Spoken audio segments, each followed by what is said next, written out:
Chute.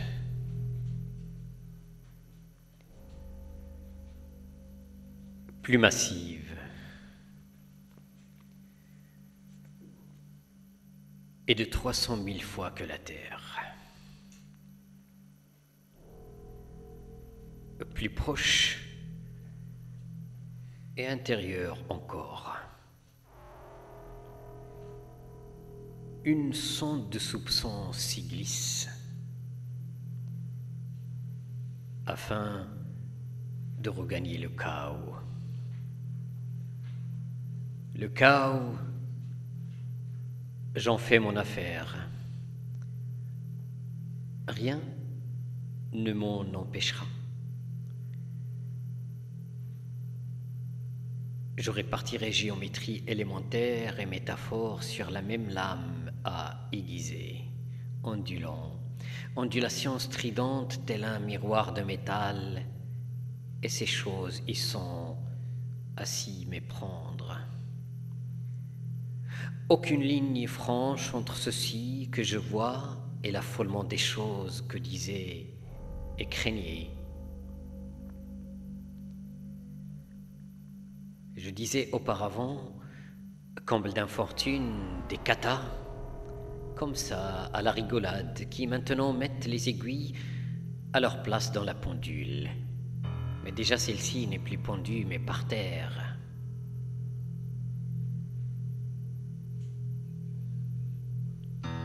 Après l'assimilation, le catabolisme. Puis une chimie catalyse le cataclysme. Catatonie, cataplexie, catalepsie, catafalque, catacombe, hécatombe. Je l'avais dit, cela les mots figurement au pas poussent dans les choses et avec elles, en même temps, avec une même racine sombre, fasciculée, s'enfonçant, se confondant de plus en plus à s'y méprendre. Et la figure n'est plus figure. Ce n'est pas comme si c'était, mais c'est. Et je disais catacrèse. Et puis la mort, nommons la chose telle qu'elle est. Ce dont ma vie n'est que trop pleine. Ah, telle qu'elle est, dis-je. Marrant ce est qui de lui-même se vide et s'exclut. À quoi ça rime? Eh bien, à seulement à quelques points inattendus, inétendus.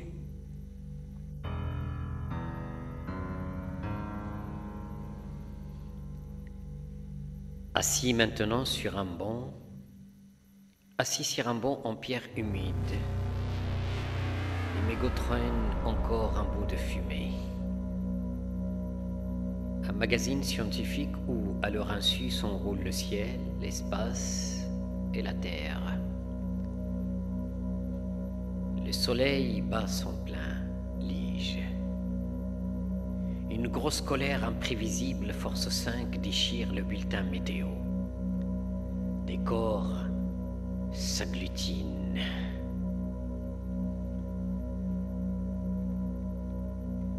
Jusqu'aux confins du ventre, un vent solaire en permanence, rapide, s'échappe des trous coronaux. Un autre plus long occupe les basses latitudes et partout les lignes se brisent, se tordent et se reconnectent. Une bouche en boucle éjecte, chaud, très chaudement, les particules d'un souffle discontinu.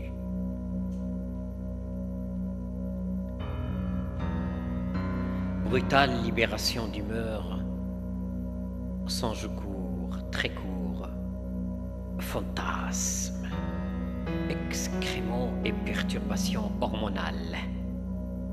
L'intérieur tourné vers la terre, la fusion exacerbée des taches, le magnétisme aussi aveuglant et les pics, là, de cycle en cycle, de saison en variation, s'accumule. Un entonnoir fermé, formé par les lignes encore. La menace est bien réelle. Tout corps en orbite s'y engouffre. Souterrain, les câbles serpentent. Un picotement irradie. Au-dessus, abondance. Signaux radar, ondes de choc, satellites, météo, engins d'observation, écran d'ordinateur, données et pertes de données, réseau haut trouble, algorithme prouve ou falsifie. Tâche à accomplir en boucle. Et que cela augmente, la cause en est inconnue. Traces à l'infini, ravinement sur une couche de pensée épaisse. Les serres d'une ombre au-dessus se déplient. Alors les choses, les quelques oui, hop, la petite chose si fondue et immatérielle dans l'en soi, alors se trouvent mêlées aux autres signes de lassitude revendiqués par le temps qui n'a pas encore cessé de traverser là où et palpite et ça va mal.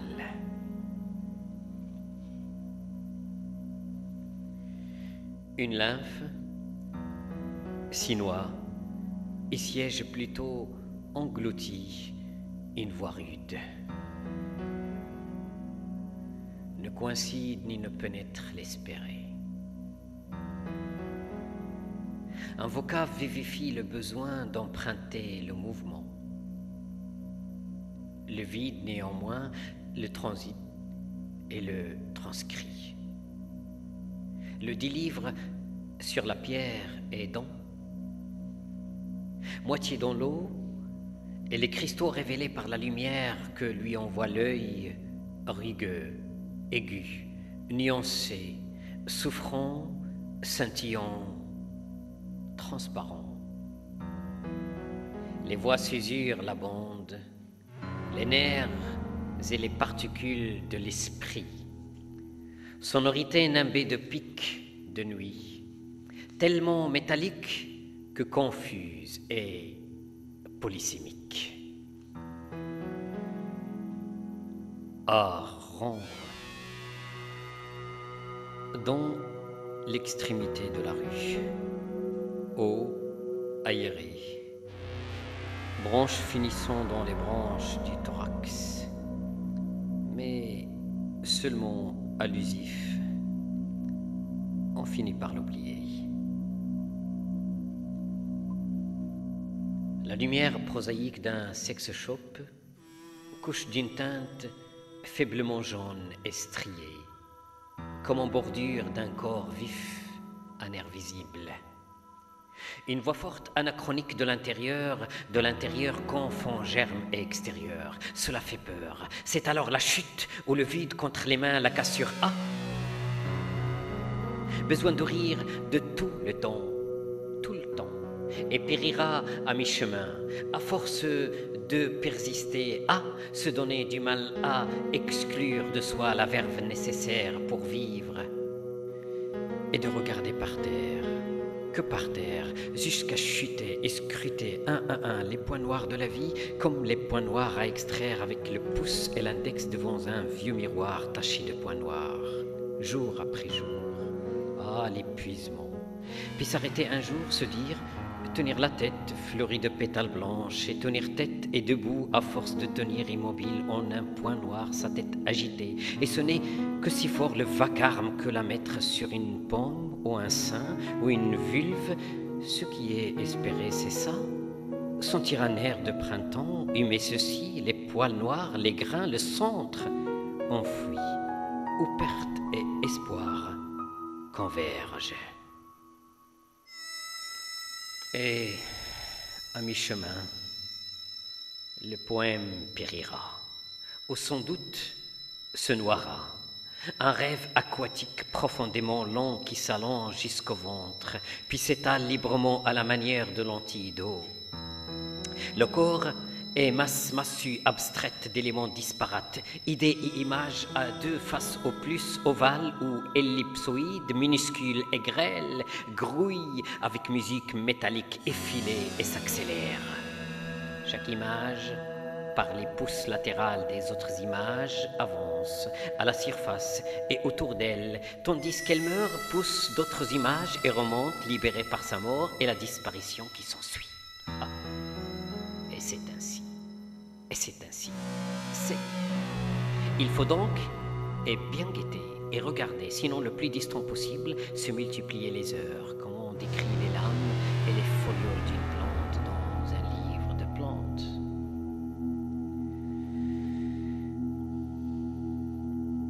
À chaque réveil, entre une eau et une autre eau, quelques mots globuleux et oblongs se mesurent les uns les autres. Ça et là, syntaxe dense, denticulée et dense commence. Touffe et nœud de feuilles à nervures, à l'affût du sens, tantôt flottante, tantôt noyée. Attends. Attendre. Il faut pas comme ça en tout cas. Se peut-il qu'un œil s'installe au-dessus une fois pour toutes et que je me demande si l'oublier j'arriverai? J'y arriverai. Et il est là depuis toujours, débattant, tel le M de morale au maman, au miroir, au mur. Plutôt mur. Jusque dans le rêve où la syntaxe trempe sa glotte si petite, si dévouée, et je m'en sors pour réelle captation du fracas. Écran, rue, visage. Entre la extrême complexité, icône tralala à contre-cœur.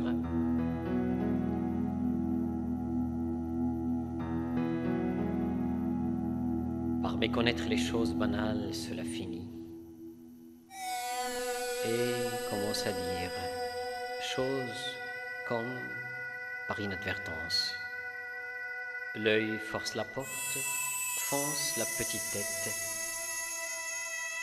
Je vois alors, dans ma tête, les noms alors de mon père, tous chatoyés, tous glissés sur les billes d'un chapelet entre les doigts, tous les noms alors que mon père dividait dans ma tête comme un conte, lui assis, moi assis plus petit à côté.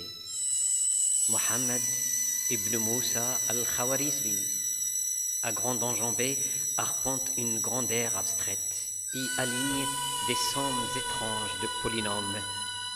Ibn Qurra lustre les cubes et les cylindres d'Archimède. Al-Karaji étant à l'infini sur le ciel de Bagdad, à l'infini des monomes et des chapitres de variation. Extraction des racines, entendais-je. Ah, les racines! Quelles racines!